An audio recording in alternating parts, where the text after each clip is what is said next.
I want to talk a bit about influencer marketing and getting free stuff. Welcome to Sewing Report Live. I'm Jen, and this is going to be more of a stream of conscious, chatty video. I know some of you are kind of newer to this channel.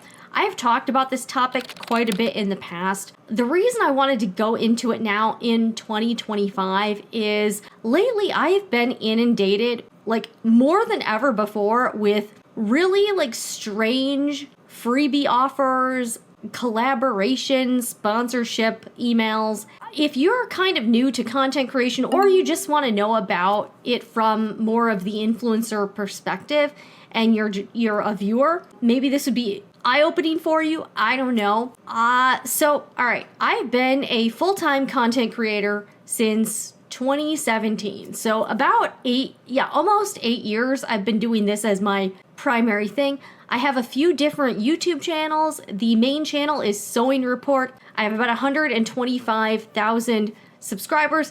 This is sort of a newer channel, and I kind of split them up to do more just straight up sewing, embroidery, quilting on the main channel. And this is going to be more of like the topical conversation type stuff. And I know a lot of you are here from the whole Joanne's debacle. So I've been doing this for quite a while, and I want to preface this by saying this is all my opinion, and I don't speak for other content creators, and I'm also not trying to shade other content creators. I think they're allowed to operate their business the way they see fit. These are based on my opinions and experiences. So if you're not aware, I don't do hardly any sponsorships on really any of my channels. I am in quite a few affiliate programs. So affiliate programs are when you have like a link that kind of tracks activity, and then if somebody makes a purchase, you get a commission. So I'm in quite a few of those programs. I kind of prefer those, and the reason being is that the brands and the companies really don't have any injection into the content itself.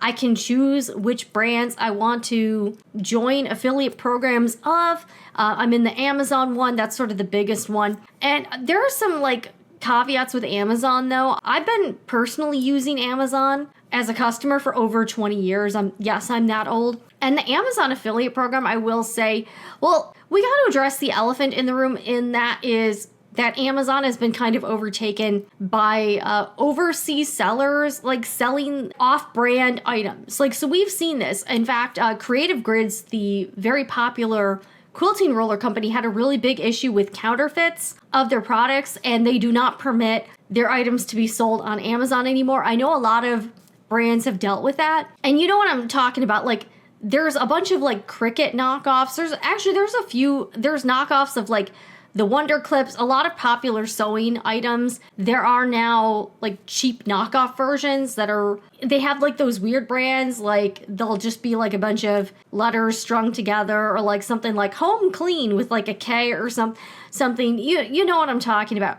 So lately I've been getting spammed with emails from a lot of those third-party Amazon sellers who are very clearly overseas. So I've been getting some really like truly strange stuff.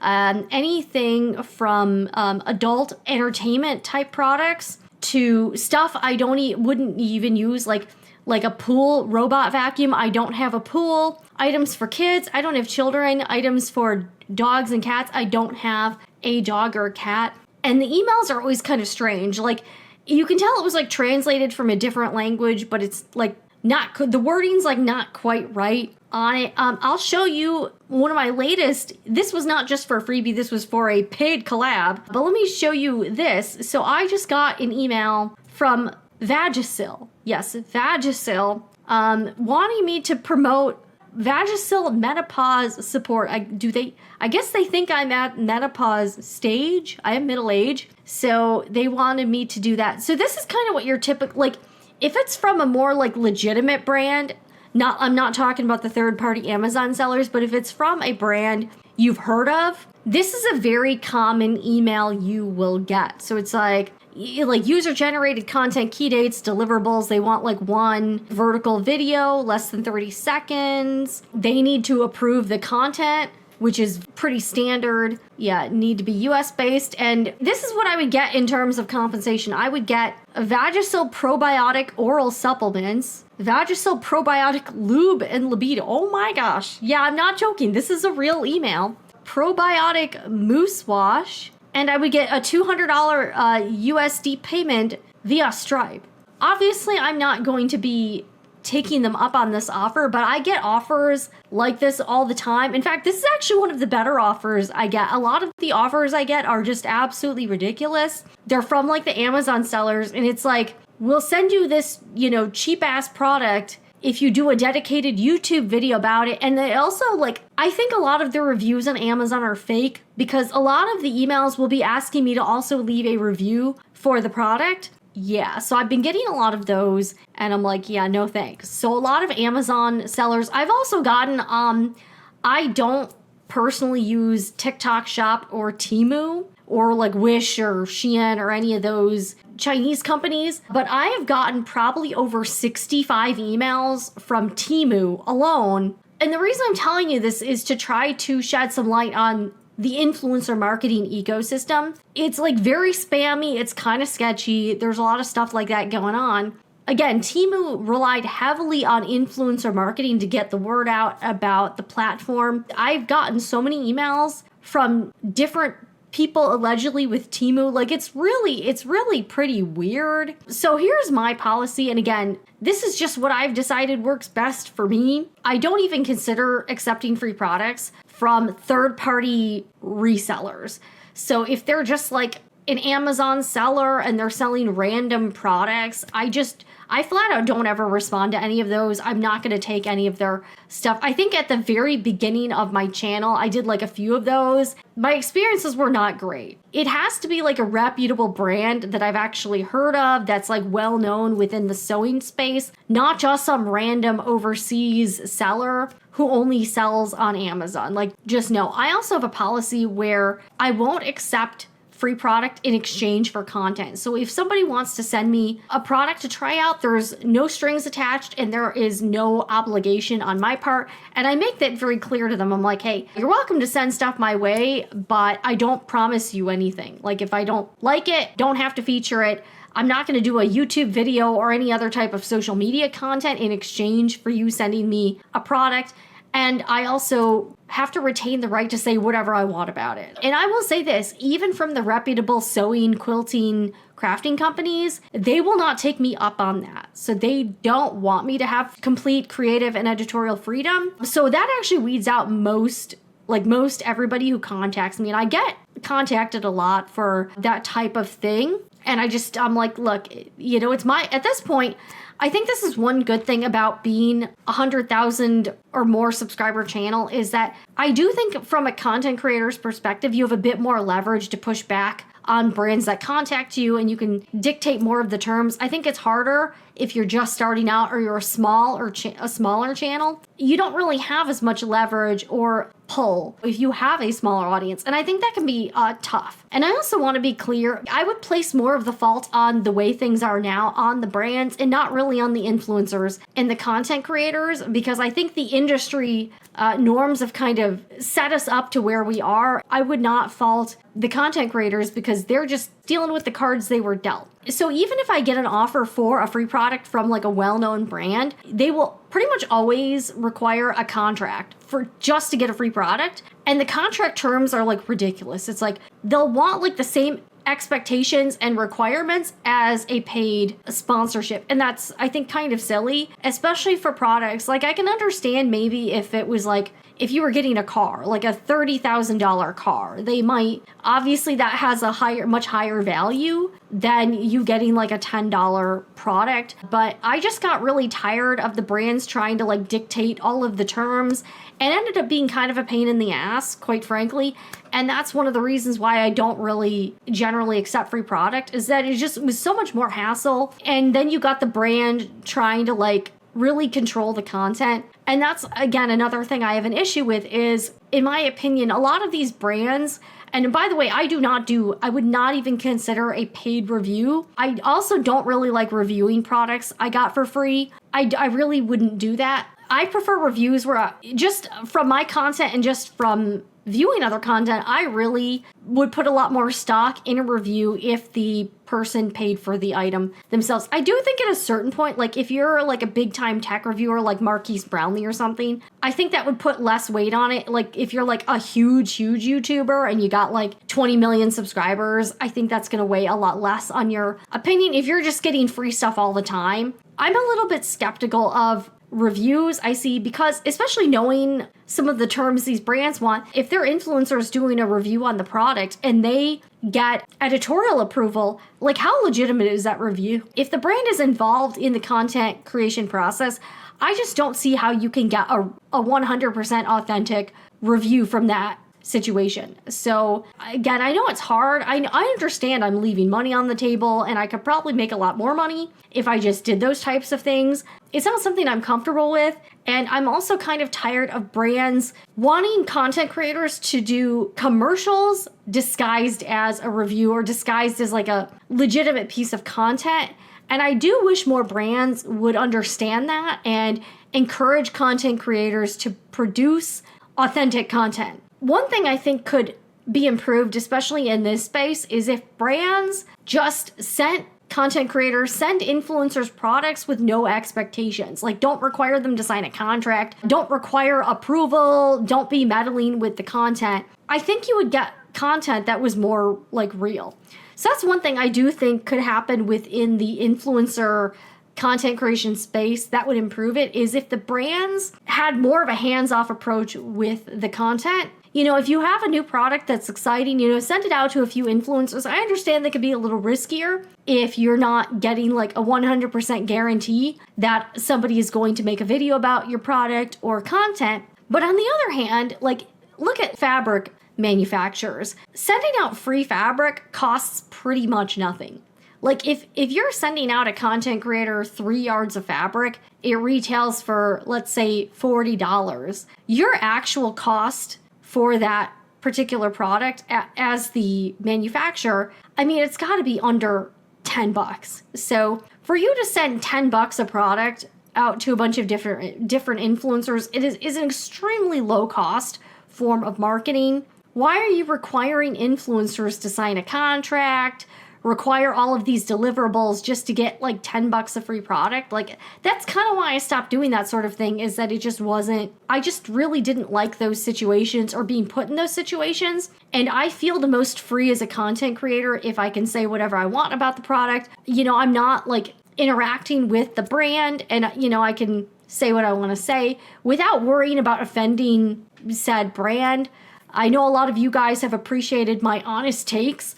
I also think it depends on what type of content you're making. I'm doing a lot of reviews, a lot of reporting on the industry. I think if you're just like making items, your whole thing isn't like reporting on the industry. I think doing sponsorships can make a lot more sense. That being said, though, I still, like, you'll get to the point, and I think a lot of us have noticed this, where you will see some new product coming out, like the Cricut Maker or whatever. And you can tell it's an influencer campaign because you see a bunch of influencers all like promoting that same product at the same time. And you're like, okay, this is clearly an influencer marketing campaign. And it all seems very manufactured. And you kind of know, just knowing the terms and how controlling some of these brands are over the content, like, how real is that content? Like, honest question, how real is it if all of these influencers not only got the product for free, but also has that brand reviewing and having to give approval over the content? I mean, yeah, especially for expensive products, people want to see the real pros and cons, what they liked, what they didn't like about the product.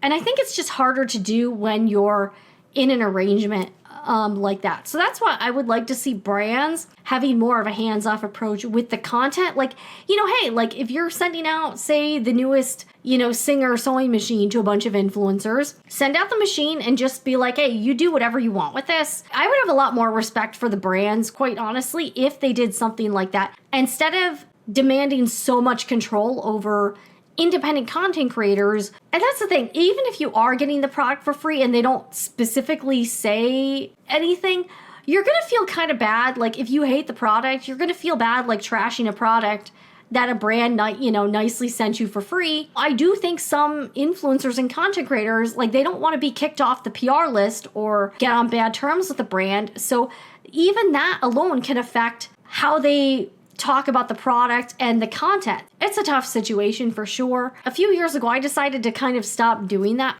I have absolutely no regrets. And here's what I would tell content creators as well is your credibility and reputation is everything.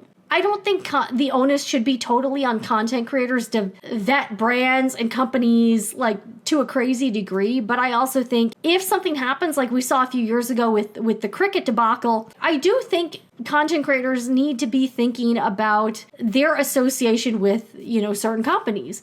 So if the company does something that gets people upset or has a scandal, that is going to rub off on you, and it might impact your reputation. So that's one of the reasons why I kind of decided to steer clear of those things. Another aspect I want to talk about is the FTC regulations. So if you're not aware, here in the United States, we have something called the Federal Trade Commission, and that oversees a lot of advertising and marketing. And if you are an influencer or if you're a brand, you need to be aware of this. I will also link a bunch of resources in the description box, but you need to be making all of these disclaimers, disclosures on all of your content if you have any sort of business relationship with the company. So that includes, and you've even seen on these social media platforms, like there'll be like a box you check if it's sponsored, but that can even apply to you getting free products. And you are required to be very clear about the fact that you receive the product for free. I actually see a lot of influencers who, in my opinion,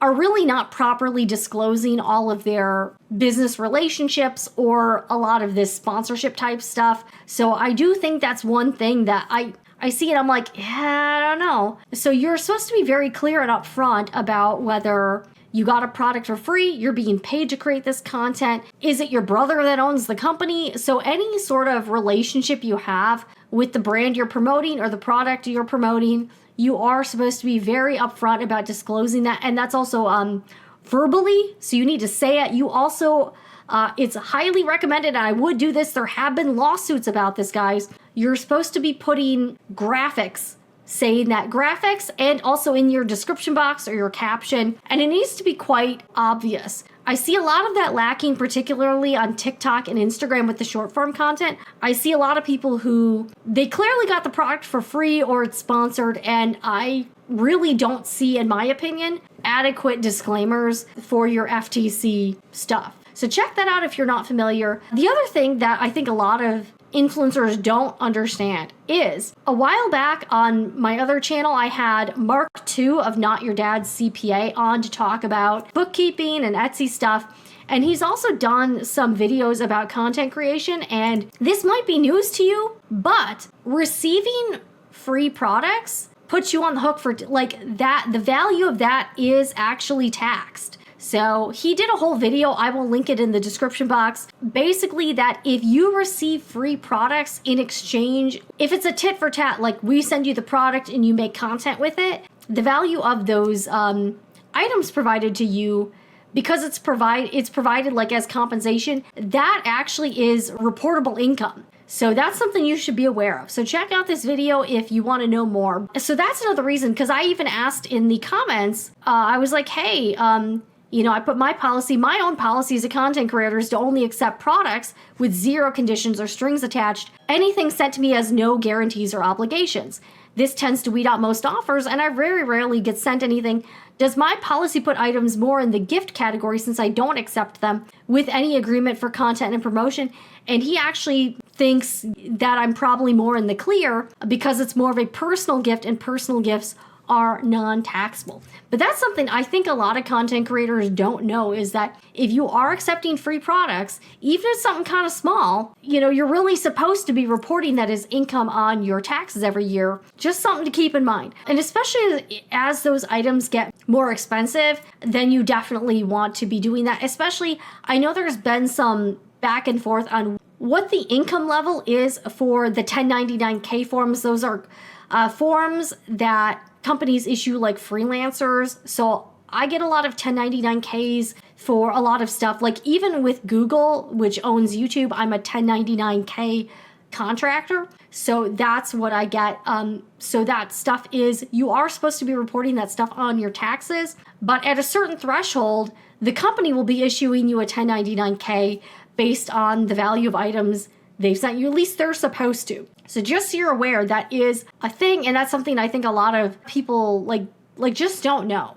I know this has been a little bit ranty, but that's sort of my thoughts about like the whole influencer marketing sphere. I do think it's getting kind of out of control, especially like when I don't really use TikTok Shop. I just find it a little weird. And a lot of people are accepting all of those like Amazon third-party seller products. That's the thing. I think if you're smaller, it's very tempting, and it's sort of, I can understand when you're a smaller creator, especially if you do product-based content, you need stuff to feature in that content, and you might not be able to afford all of these items. So it can be really tempting when companies are reaching out to you, especially if you're just getting started, offering you a bunch of free products. It's very exciting. You're like, oh my gosh, somebody's gonna send me something for free. But just from my experience, like just the bigger my channels get, there's just more downsides than upsides for me to accept free products. I don't normally do it anymore, and I just have a lot of reasons for it, but I don't want to have to worry about the FTC disclaimers, about my credibility, and that's the thing. Like if you're doing a review and the company sent you a free product, the free product was super expensive,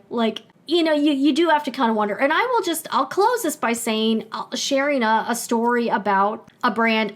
We have a couple different YouTube channels, and this, I'll even say the company because I did find this kind of sketchy. I was contacted by a meat company. It was like a frozen meat subscription club type thing. And I'd never heard of it. It wasn't super well known. And a lot of these brands do kind of come up through influencer marketing or like sponsoring podcasts and that type of thing. So this company was called Good Chop. I don't think things are going super well for them, and I can kind of see why. So this company contacted me and was like, hey, we'd like to send you, a box of stuff. If you do like a video review, if you do a YouTube video about it. And I already had these policies in place. So I wrote back and I was like, they're like, we'd like you to try out some of our offerings. So again, the company was called Good Chop. My experience with them was rather off-putting. So I wrote back and I said, hey, I would only accept products if, so my husband, he used to be a chef, a professional chef. He went to culinary school, so he understands food quite well. So I responded and I said, well, I would consider it, but under the conditions that we get to say whatever we want about the product. And my concept was real chefs, brutally honest review of like Good Chop. Like I was like, look, if you're really proud of your product and you say it's great quality, this shouldn't be something you're afraid of. If you're willing to let us do this, we'll accept the product. So they're like, oh yeah, we stand behind our products, 100%, it's amazing. They ended up sending me, and by the way, these products were really expensive. And this is what all of the meat subscription boxes do, is that like the first initial box will be more of a loss leader. They'll have like a really appealing price. But then all of the other boxes that you sign up for, like on a monthly basis, like it's just astronomically priced. It's way more expensive than the grocery store. This might be okay if the quality was like much better than grocery store quality. But if it's not, like why are you paying all that extra money for a meat subscription? That's no better than going down to like Publix or like Winn-Dixie or whatever. So They agreed to all those terms because I said, look, if we do a review, I want it to be like, it needs to be a legitimate review, not one of these, everything's perfect, awesome, no complaints here. So they agreed to all that. They sent me the box, and my husband was not like super impressed with it, especially like some of the items.